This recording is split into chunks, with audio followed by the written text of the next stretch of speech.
All right, so get this. Imagine a world where the US dollar isn't the big cheese anymore. Okay. Sounds kind of crazy, right? Yeah. But that's exactly what we're diving into today, the fascinating world of de-dollarization. Okay. We've got a hot-off-the-press article from December 19th, 2024, titled, Ryabkov Confirms De-Dollarization. Russian payment systems threaten U.S. dollar dominance. Okay. Even the crypto folks are buzzing about this. It's definitely caught my eye. Yeah. What's interesting is that we're moving beyond just talk. Right. The BRICS nations, Brazil, Russia, India, China, and South Africa, they're making serious moves to build their own financial systems. Right. And they're attracting some big players to their club. Oh, yeah. Saudi Arabia, Iran, UAE, you name it. It's like they're forming their own financial Avengers team. Right. But what does this all mean for the US dollar? Good question. Is it really going to lose its top spot? Well, let's break it down. Okay. This article really highlights how the BRICS are creating a genuine alternative to the current system. Yeah. Which relies heavily on the US dollar and something called SWIFT. SWIFT? Yeah, SWIFT, by the way, stands for the Society for Worldwide Interbank Financial Telecommunication. Yeah. That's essentially the messaging system that banks use to make international transfers. So if BRICS creates its own system, that's like cutting the phone lines, right? Exactly. Countries could bypass the US-dominated SWIFT system altogether. Exactly, and that's what makes this development so significant. Yeah. The article quotes Sergey Ryabkov, Russia's deputy foreign minister, saying not only it exists, it is not hypothetical. Wow. He's basically saying this is happening, folks. No more speculation. Yeah. It's game on. Right. But what's got me curious is, why is Russia so gung-ho about this whole de-dollarization thing?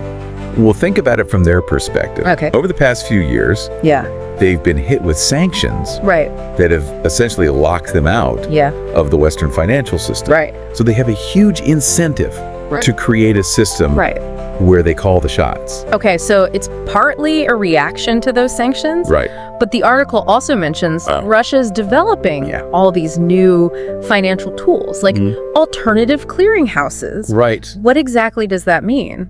So clearinghouses are like the middlemen of financial transactions.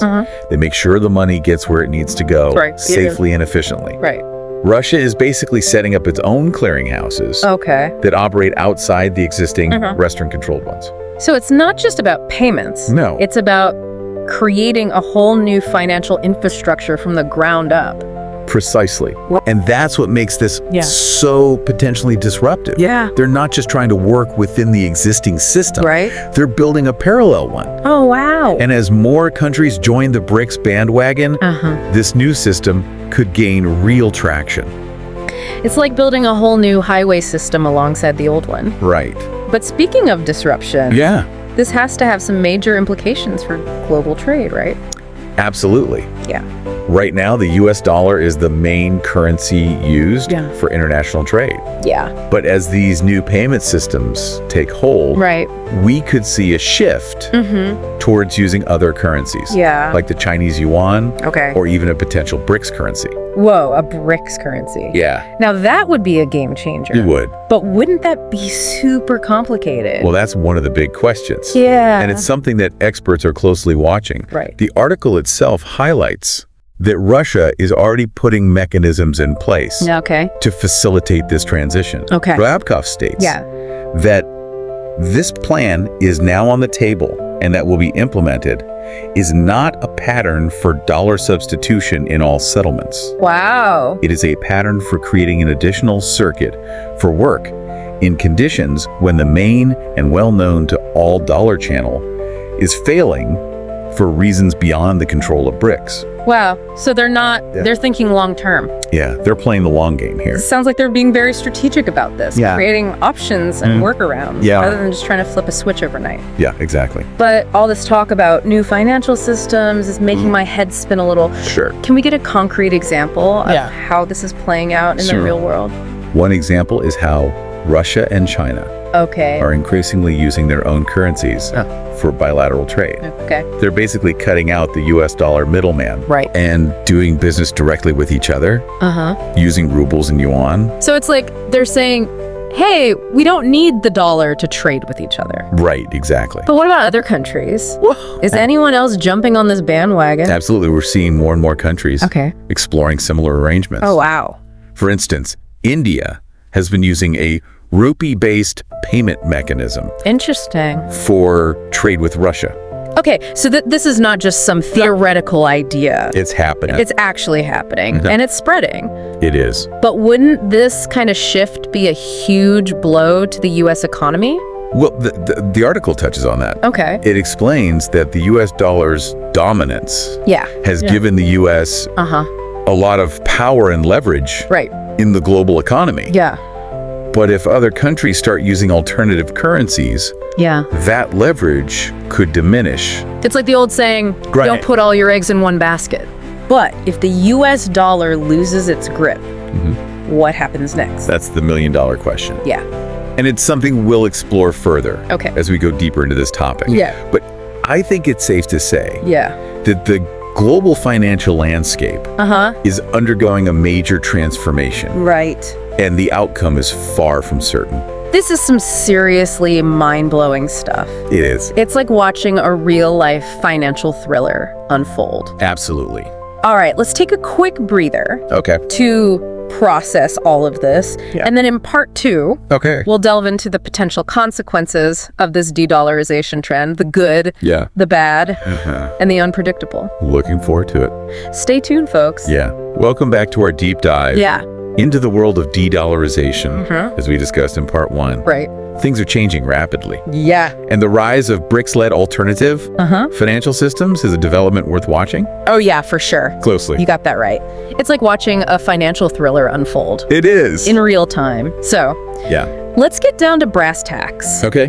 What are the potential consequences of this shift away from the U.S. dollar? Well, as with any major geopolitical shift, there are both potential upsides and downsides.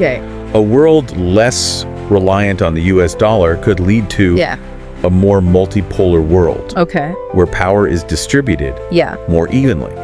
This could reduce the influence of any single nation and potentially foster greater cooperation and stability. So instead of having one king of the currency castle, we might have a council of leaders, each with their own strength and perspectives. That sounds like it could be a good thing, right? It certainly has the potential to be.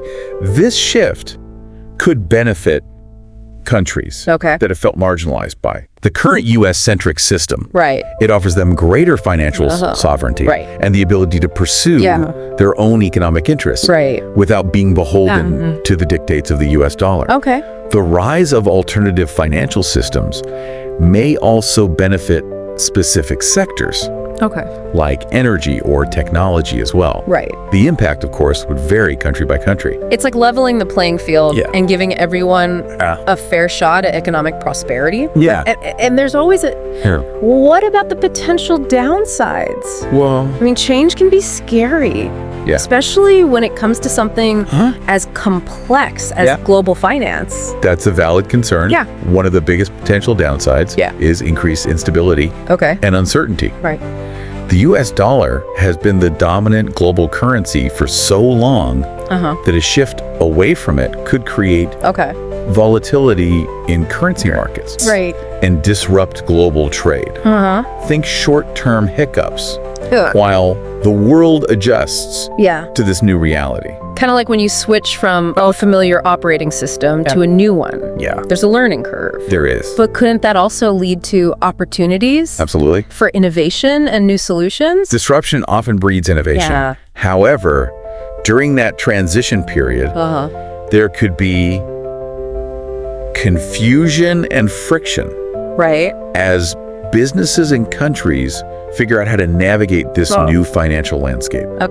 Another concern is the potential for increased fragmentation and even rivalry. So instead of greater cooperation, potentially, we could end up with more competition and even conflict? It's a possibility. as countries move away from the US dollar, they might form regional blocks with their own currencies and trading systems. This could lead to a more divided world with less collaboration and more friction between different economic zones. That sounds a bit like a return to the old days of empires and spheres of influence. Not exactly a step forward in terms of global unity. That's a good point. And then there's the question of what happens to the US dollar if it loses its dominant position. This could have significant consequences for the US economy and its role in global affairs. It's like the saying goes, heavy is the head that wears the crown. Being the top dog comes with responsibilities and, of course, potential risks. But if the US dollar's dominance fades, wouldn't that also force the US to adapt? That's a very insightful point. It's possible that this shift could actually lead to a more dynamic and competitive global economy with the US needing to step up its game to maintain its influence. All right, so we've got potential upsides, like a more balanced world, and greater financial freedom for certain countries. But we also have potential downsides, like instability, fragmentation, and even a hit to the U.S. economy. It's a lot to process. It is. What I'm taking away from this is that there's no easy answer. No. And the outcome is far from certain. Exactly. It's important to remember that we're talking about a complex system with a lot of moving parts.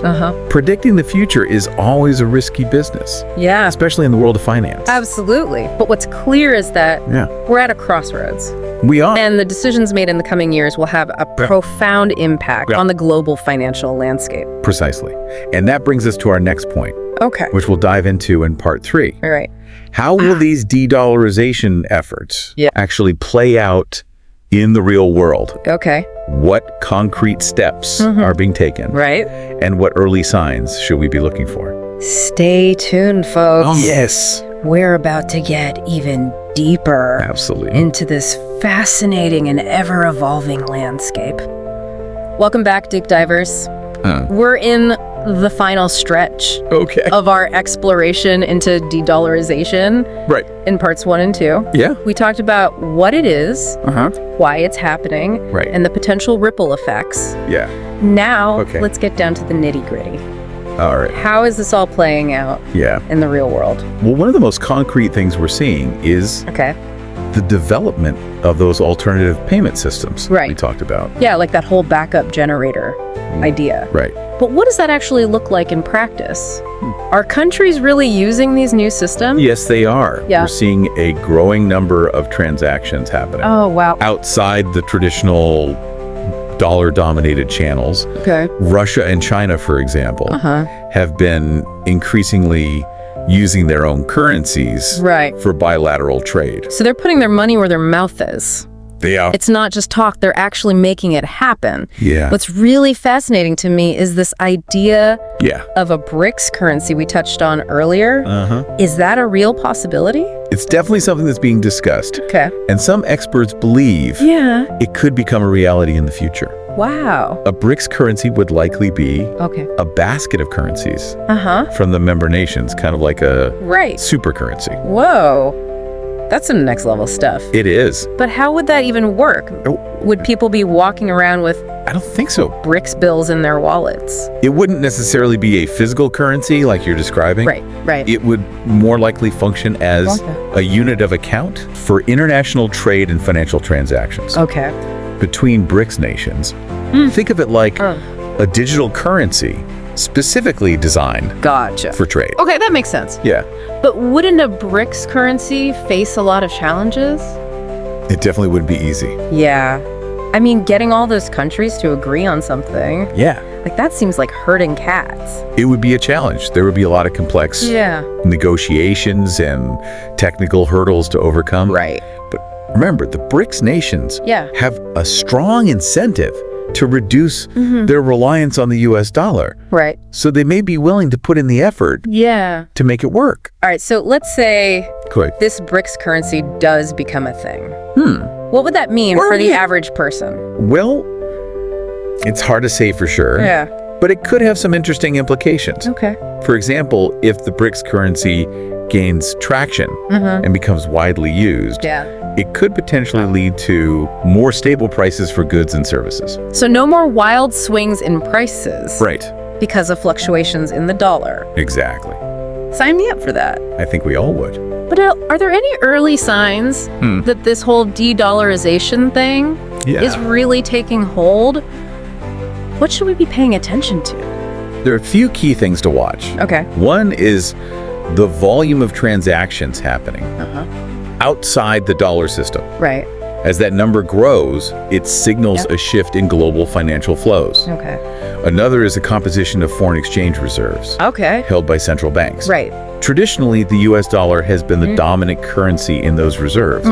If we start to see a shift towards other currencies like the Chinese yuan or a potential BRICS currency, that's a sign that the dollar's dominance is being challenged. It's like a popularity contest for currencies. It is. Whoever's holding what tells you a lot about who's in favor. Exactly. So we need to keep our eyes on those central bank balance sheets. Exactly. And finally, we should pay attention to geopolitical developments as countries seek to reduce their reliance on the U.S. dollar.